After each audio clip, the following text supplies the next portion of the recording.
everyone.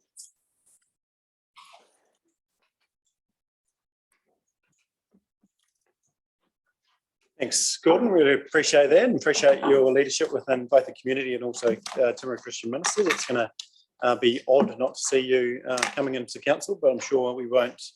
I'm sure we'll be seeing you again. And yeah, really appreciate all the work you do for our community and your long-standing involvement in both project turnaround and safer communities. I'm sure you're still going to be involved there in some shape or form. So thank you. For all those that are concerned that the Olympics is on at 2:30, Councillor Oliver has shown great leadership and will give us updates on Zoe's performance. She is leading the big year competition at the moment, so we're looking in a good position for a second gold medal. But moving on to just slightly lesser important things for the district, we will now go to apologies. There's no official apologies as such. No, no public forum. Any urgent business? No. Minor nature? No. Conflicts of interest? No. We'll move now to confirmation of minutes. 7.1, that was on the 7th of December. Can I have a mover for that, please? Thank you, Councillor Gilchrist and Councillor Parker. Put the motion to the floor. All those in favour, please say aye. Against, carried. Item 8.1, schedule of functions attended by the Mayor, Deputy Mayor and Councillors. I'm happy to move that. Can I have a seconder? Thank you, Councillor Wills. All those in favour, please say aye. Against, carried. 8.2, I'm happy to move that. Schedule of functions attended by the Chief Executive. A seconder, Councillor Lyon. Thank you. Put the motion to the floor. All those in favour, please say aye. Against, carried. Now to the first of our reports, which is 9.1, Common Seal on page 25. Reports. Go. Can I move for that? Thank you, Councillor Burt. Councillor Gilchrist. Put the motion to the floor. All those in favour, please say aye. Yes, carried. Report 9.2 on page 27. Frozen screen. Here we go, live again, and we welcome Mr. McKnight to talk us through skills matrix.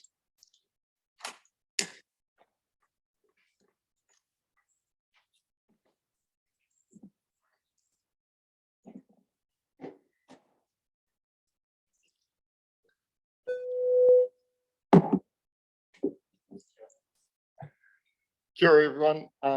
Take the report as read, and following a vacancy with the Timaru District Holdings Limited, we've got to be in the market for a new director.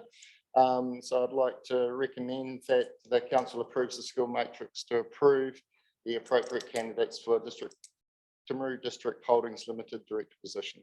Any questions or queries? Any questions? You happy to move, Councillor Burt? Thank you. We've got to move it. Any questions before? Not all okay. Happy to seconds. Councillor Gilchrist, thank you. Still reserved a moment for questions. Everyone okay? Yep, put the motion to the floor. All those in favour, please say aye. Against, carried. Thank you. Thank you. Too easy. 9.3 now on page 43.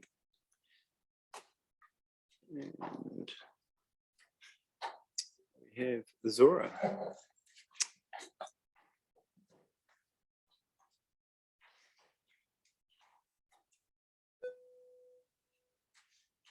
Welcome, Azura. So just councils and borrowings, the last quarter's update, take the report as read. The main changes is in our hedging. We have secured quite a good rate, and this is just tracking really well in terms of the LTP 75% trend that we've been modelling in the last couple of motions of the quarterly updates, and effectively secured 35 million of interest rate swaps since the last update. Other than that, everything else is in a very healthy state, and open the floor to questions. Cool, thank you. Questions?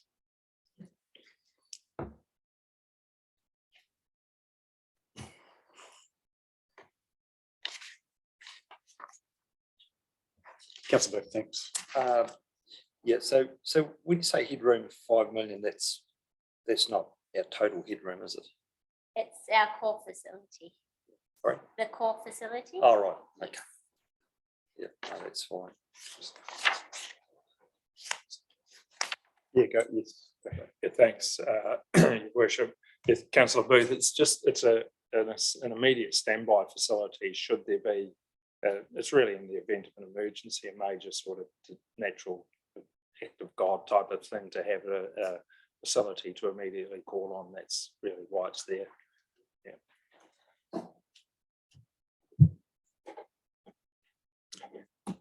Further questions? No, cool, able to move that. Thank you, Councillor Burt. I'll second that. Thank you. We'll put the motion to the floor. All those in favour, please say aye. Against, carried. Too easy. Thank you. Move now to 9.4 and minimum parking requirements. And we'll welcome, is it Hamish? Your Worship, Hamish wasn't aware of the tie protocol, so I've just asked him to get a tie. He's just nipped out to sort That's it right. out. Well, that's okay. No, good. Good leadership. That's good. Why have we got an outdated protocol on ties? If the councillors can sit around without ties, members of parliament don't wear ties, why do we care?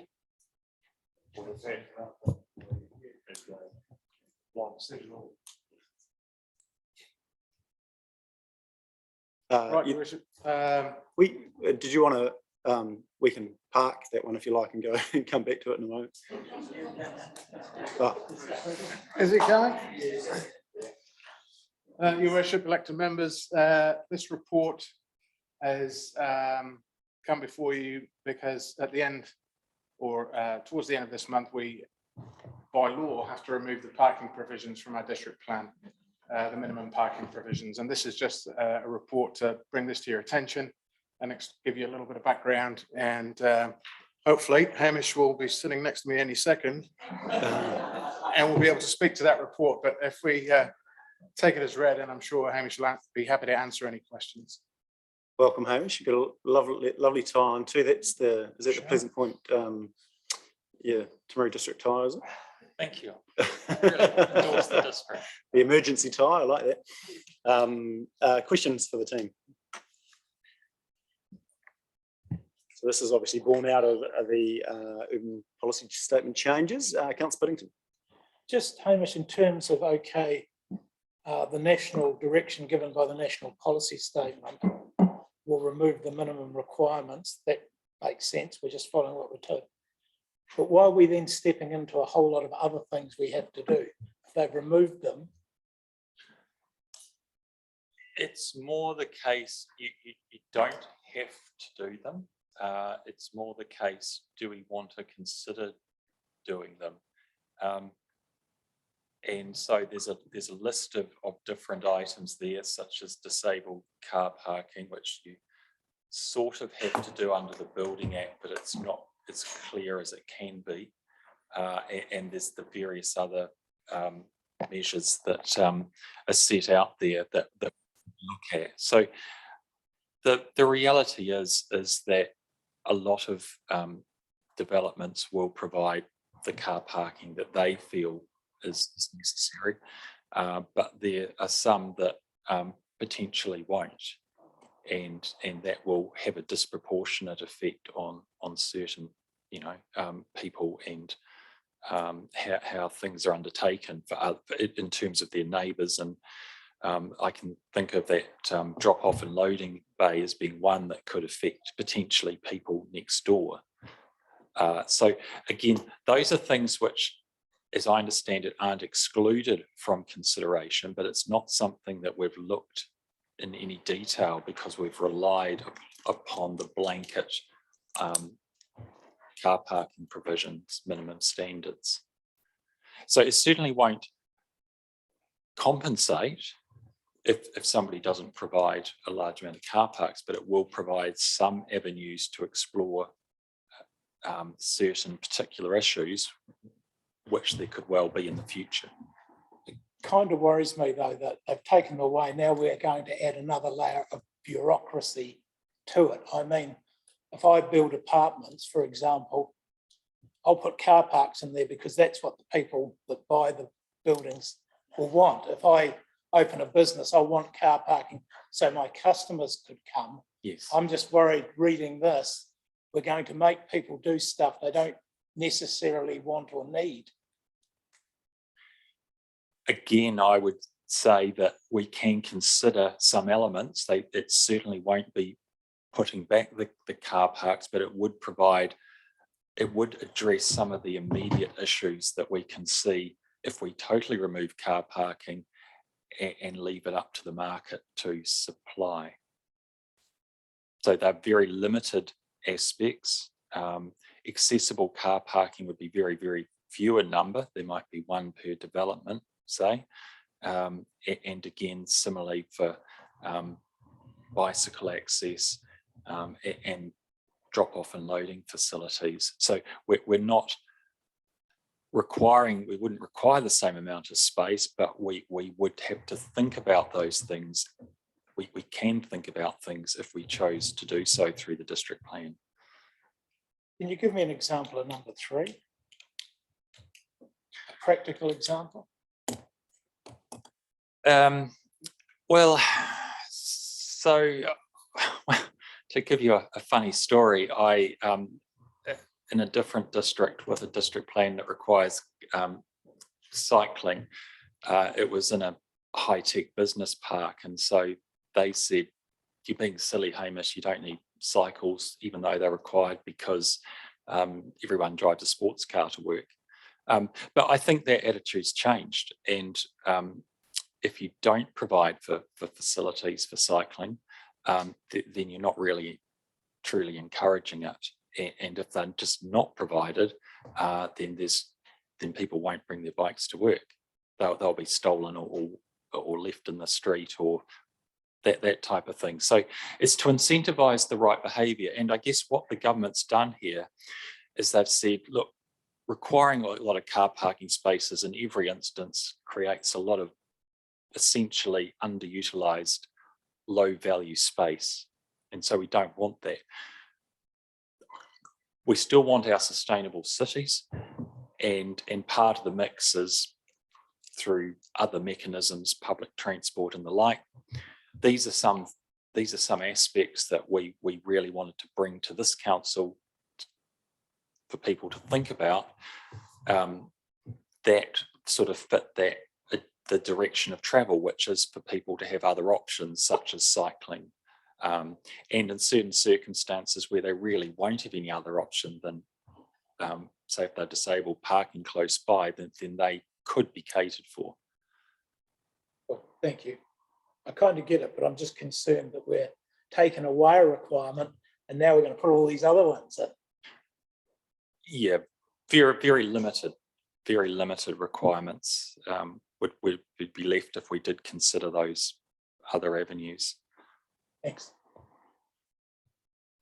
And the recommendation is just to investigate anyway, isn't it? So it's not making a decision either way. But good question. So now I go to Councillor Booth. Sorry, Yeah. Councillor Piddington, can you jump out? Thanks. Just a couple of questions. What happens to existing consents that are out there that have that requirements have been put upon people, and what also happens to the money that you've accumulated over the time, which you've not spent and on potentially taken off some people. Do you want to? Having been through it, I think that it's actually quite a good thing. I mean, at the end of the day, if you want a development, you will cater for those people that you are wanting to attract. And so it's really would show the quality of development if you did neglect that, and it would be either generally to the detriment, unless of course you're right in the middle of town and you are, those are the people that you're trying to attract, people perhaps without cars. Yeah. Sorry, Councillor Booth, can you just bring your microphone a little bit closer? You've got a soft but lovely voice.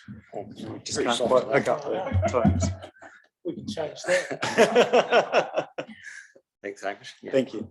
I'll just venture to start to answer a little part of the question, and that is from a very legalistic point of view, those requirements that have been imposed remain because they're a condition of consent. In practice, though, it may be that people do come back to renegotiate requirements with us. That is quite possible. For instance, they will have built the buildings, but if they want to expand in the future and they don't feel the need to provide additional car parks, then potentially, yeah, I think it's difficult to push back on that. I think that's the reality. That's the off the cuff answer. Did you want to?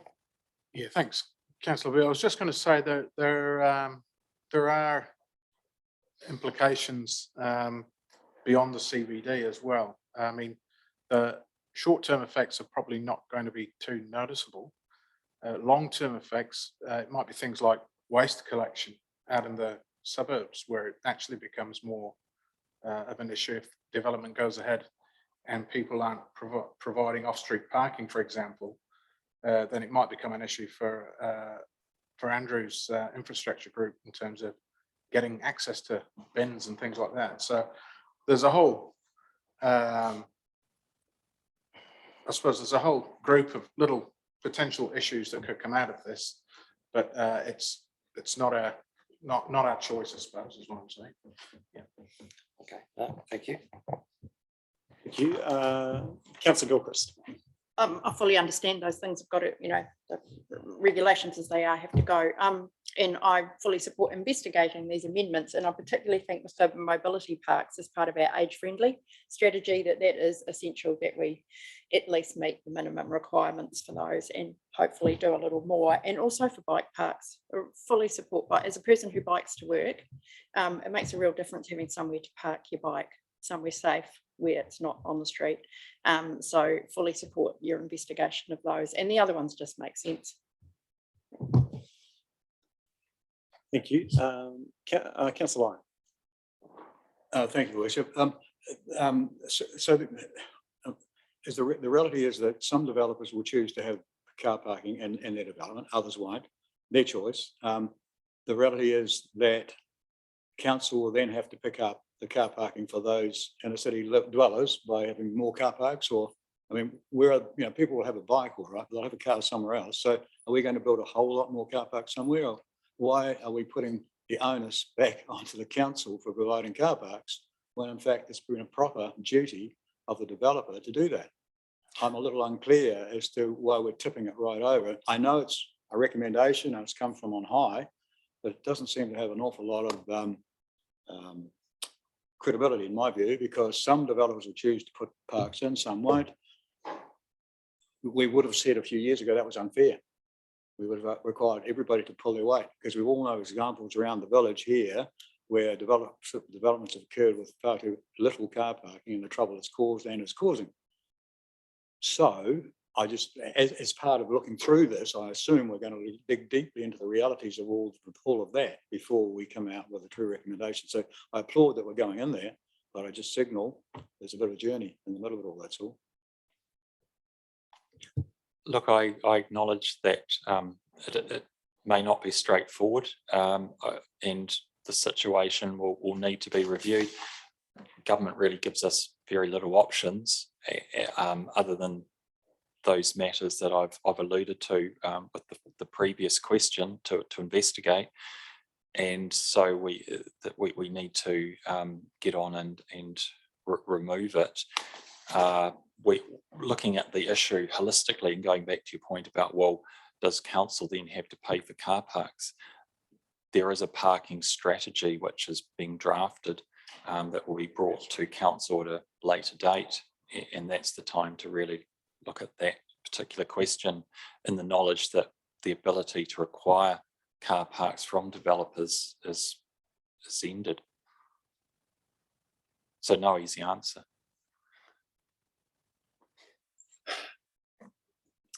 But nothing we can do about it, unless you want to run for a seat in Wellington, Councillor Lyon.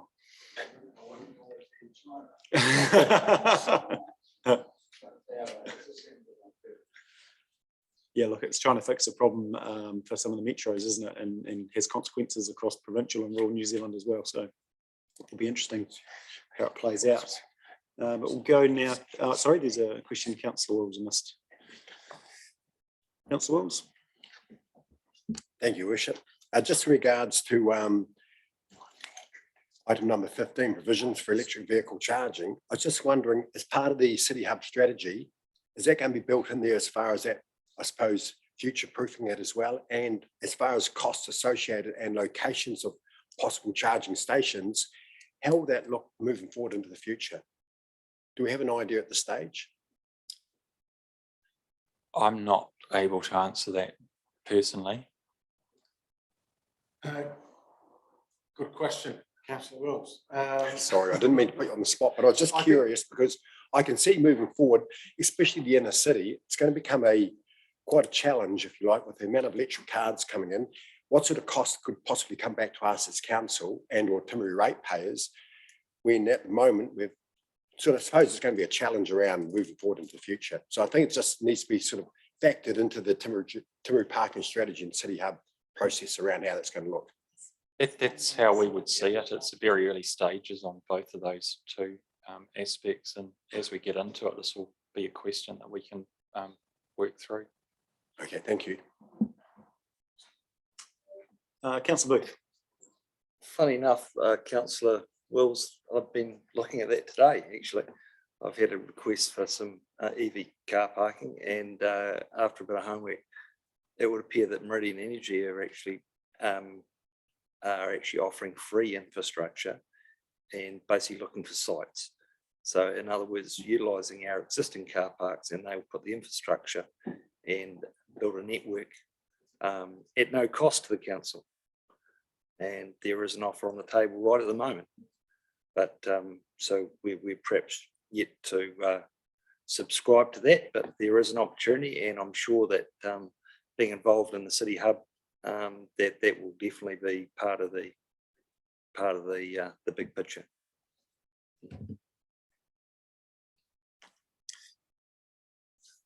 All righty, further questions? We can go back to recommendation. So first one is to note, and then number two is, as I mentioned before, to investigate further amendments. Happy with that. Councillor Gilchrist, seconder Councillor Wills. Further discussion? No. Put the motion to the floor. All those in favour, please say aye. Against? Carried.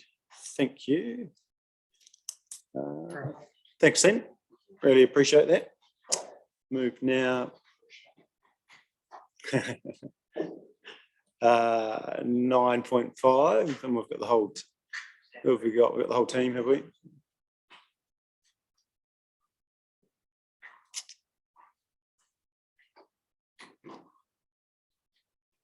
So 9.5 on page 60 in the annual plan 6-month performance report.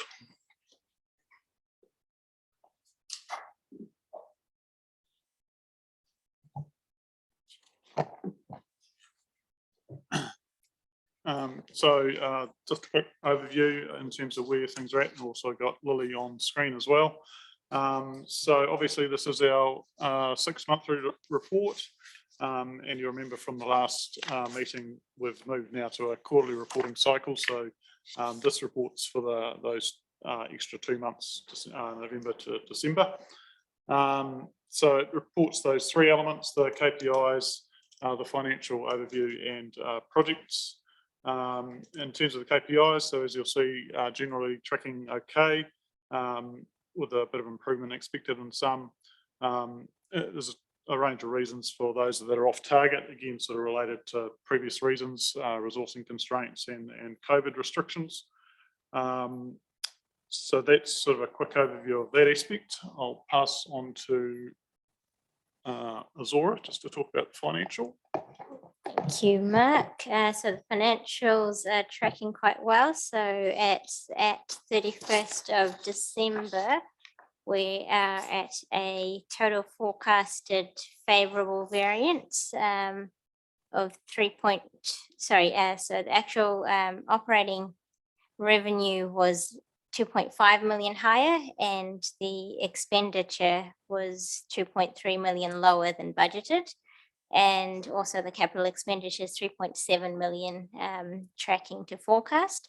But versus the budget is actually on 3.54 million capital expenditure higher than budget. Overall, tracking well on the P&L as well as the balance sheet at a high level.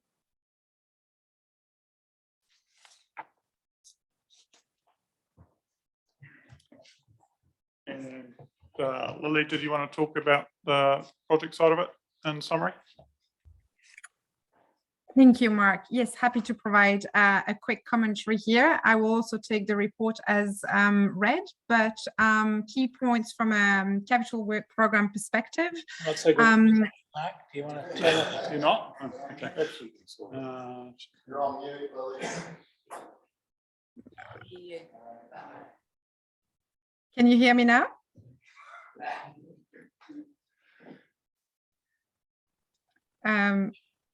Okay, can you hear me well?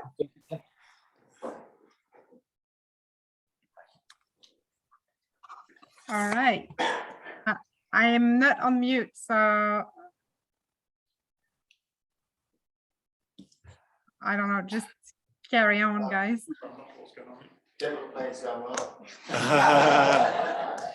That's all right. We do have, I think we'll go to questions because what leads for a lot of these projects in the audience here. So if there's any specific questions, we can have the council officer come up. So we'll go now to Councillor Piddington. Look, I'm just concerned, number 7, only 67% of KPIs are expected to reach target. I would have thought that's low. You've noted that it excludes water and minimisation, which I presume is the 16% above, but if we're only 67% of the 16%, we're still pretty low on that. What's the reason for that? And what is an acceptable standard that we've set ourselves for KPIs? Because that's it, you know, pretty low, I would have thought. Yeah, I mean, I guess ideally we want to achieve 100%. The reality is we set targets, and there'll be things that come up during the year that will mean some of those targets won't be met. In this case, there's things like COVID and resourcing constraints that have impacted. For some of those, the data not reported, obviously we'll have that next time around, and I anticipate that most of those would be on track. The marginal ones are generally sort of within 5% of the target, so we sort of identify those out, but obviously they're pretty close. So it all just depends on what the situation is and how things are impacting on council operations. I guess I'd like to see a wee bit more detail around that, because to that number seems low to me, and I'm sure there are valid reasons, but there'll be also ones that don't have valid reasons that perhaps we should be made aware of.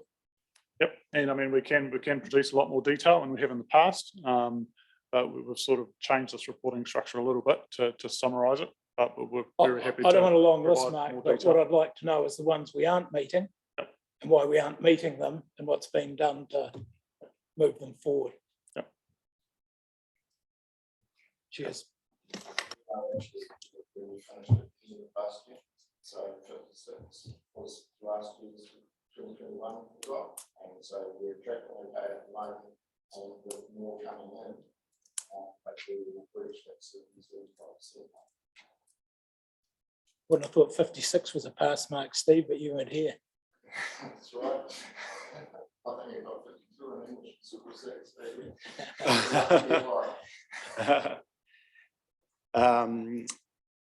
Councillor Piddington, anything further? No. Good. Questions, Councillor Booth.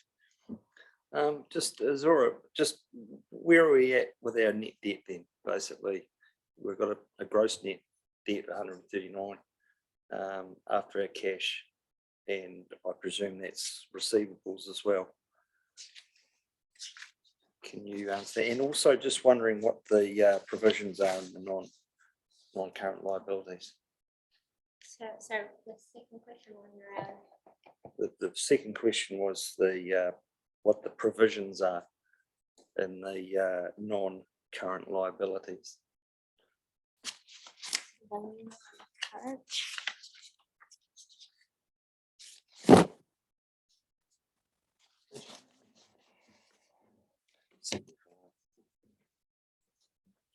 Page 75, I'm looking.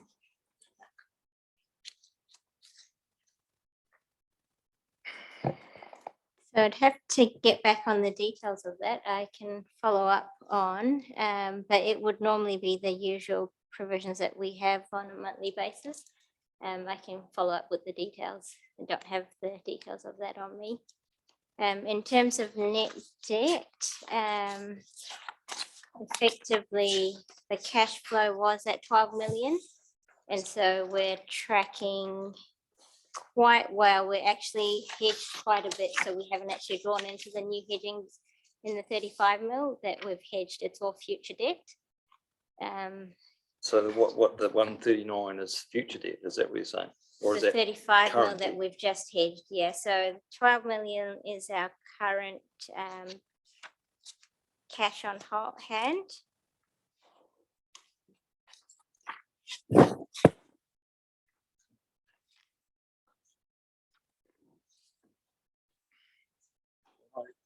Possibly speak to some of that. Yeah, jump in.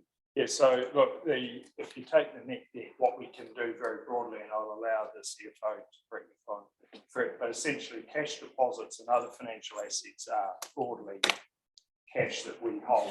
They can be offset against the gross debt. So if your non-current borrowing is about 139 million, and you've got we've got about what 17.5 cash, we've got about 13.5, bit more, and other financial investments. So we have a net debt of around about 105 to 108 million dollars would be my estimate at the end of December. So that's the net debt, because we take the gross debt less the sort of cash liquid reserves we hold. In terms of the provisions, as Zora's identified, we can get the detail, but things like Andrew helped me here, but it would be the aftercare provisions for Landcare and so on that would make up that number. That's the sort of item that goes into that number, and we can get the breakdown of it, but it's that sort of, I believe it's that sort of item that's in there. Yeah, that's great. Yeah, so we've got, was it 500,000 for the Peel Forest? It's that sort of item that's in there. We can provide a breakdown of it for you. Yeah, no, so it's a number that we are estimating we might have to meet. Oh yeah, no, that's fine. That's really what I was wanting to know. Yeah, So it's not a not committed specifics necessarily, but it's $8 million. So Yeah, it's 8 million. what does it apply to? It'd be quite useful actually having a history of our debt, Yes. because really that's just a snapshot now. It really doesn't mean a lot, and perhaps a snapshot back 5 years and looking forward 5 years, because we've got a 10-year plan. We know where it's going. It would just be helpful, I think, because it was just we haven't really got, when we initially came here 2 years ago, I think our net debt was around 30 million or perhaps 40 million. So we're all responsible for that, so we need to probably be keeping an eye on where we come from and where we're going. Thank you. Yeah, and look, to that point, as the capital program ramps up, that's the other side of the profile, is the build up and capital delivery downlands, Paramora, those sorts of projects. So we're the other side of that, which is the investment into the infrastructure and fixed assets that's driving the debt, if you like, or the funding source for that asset capital improvement. Yeah, cool. Yeah, important versus the forecast through financial strategy to see where we are. I think that's good. Councillor Piddington. Just following on from Alan, actually, on page 75, why the debt is so high, gone from 10 million to 36 million? So.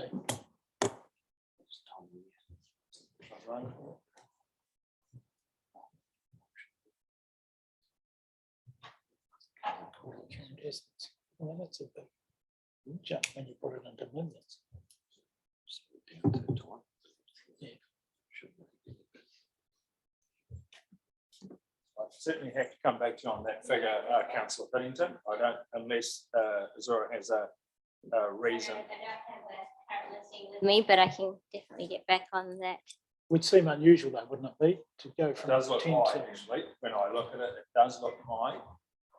And unless there's a potentially something that might drive it, if we've had a lot of capital expenditure, then a portion of it may well be GST refunds on that.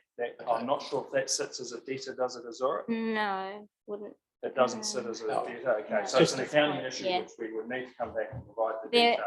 Sorry if I may just, there were a few adjustments made during this audit reporting process as we're finalising it at the moment, and there have been some financial instrument changes to the accounting policies, which we've effectively made to the December position.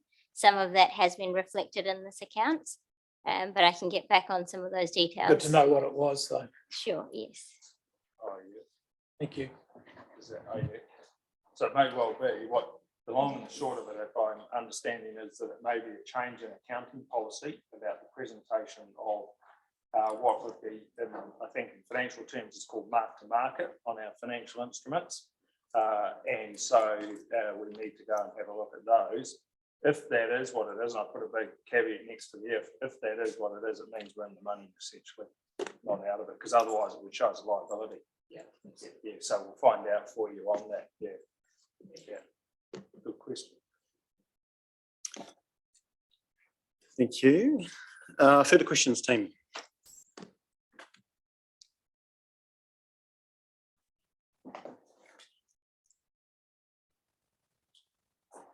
All good. Anything specific? We've got the around any of the projects?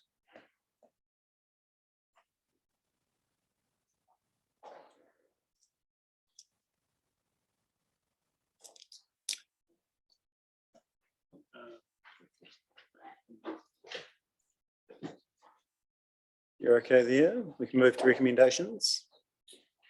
Yep. Cool. So we've got A, B, and C. Someone happy to move those? Councillor Wills, Councillor Gilchrist.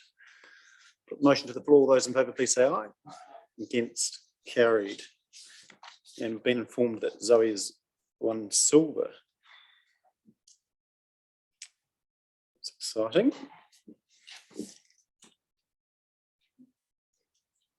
It's hard balancing our expectations, isn't it? we all wanted the goal. I'm sure she'll be pretty happy. Move now to thanks team, appreciate all that. 9.6 Easter Sunday shop trading policy, and welcome Fabia. Good afternoon, councillors. I'll take the report as read, and so there's just the initial decision on which policy option to consult on, whether to amend the policy to allow it within certain areas, or whether to revoke the policy, or whether to continue with the existing policy.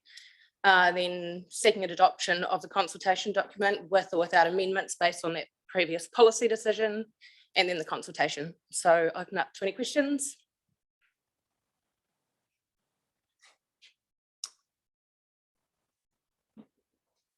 Councillor Burt. I'm happy that we stick to our policy and move into the consultant phase straight away after that.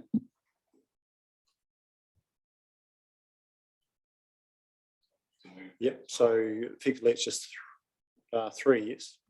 Oh, 3 and then, sorry, got the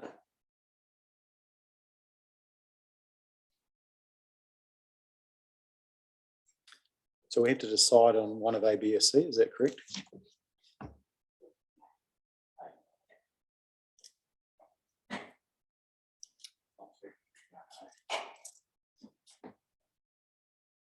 Okay, so what you're proposing is continue with existing policy and then agree to consult on the proposal. Yeah. So that's moving 1A and 3, and then question for or comment, Councillor Booth. Yeah, is that the maximum? Is that so? Where are we at, say, compared to Queenstown and towns like that? Are we the same, or are we less? Or With regards to the policy, so Queenstown have a permissive policy allowing Easter trading. So that's what we currently have. So we're the same. Mackenzie's just approved one. I believe it states in the report that Waimate, Waitaki has one, Waimate, Ashburton do not. And so Mackenzie, Central Otago, they all have permissive policies allowing Easter trading.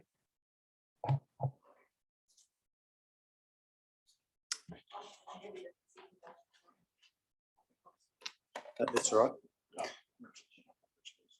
I think, yeah, Richard, you had seconded that motion. No, that's right. Yeah, that's right. We'll go now to Councillor Riley. Thank you, Worship. Yeah, I've been happy to back it too. You know, we're in a changing world. We're a diverse society, so we've got to be accepting of all ways of the way people live and way our lives go. So I'm more than happy to go with retaining the policy.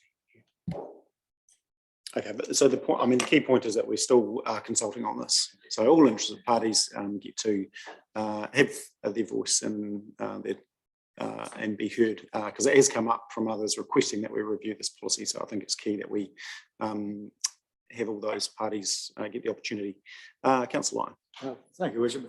I mean, even if this, after consultation, this was the position, we're not requiring people to open, we're just saying you can. I mean, that's the reality of the situation. Yep, cool. So any further questions, discussion? No, so I've got a mover and we've got a seconder. Put the motion to the floor. All those in favour, please say aye. Against, carried. Thank you.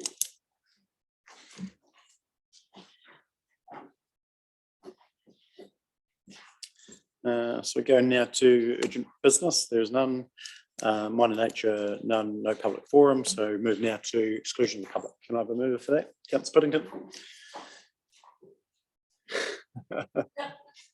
You don't want to move?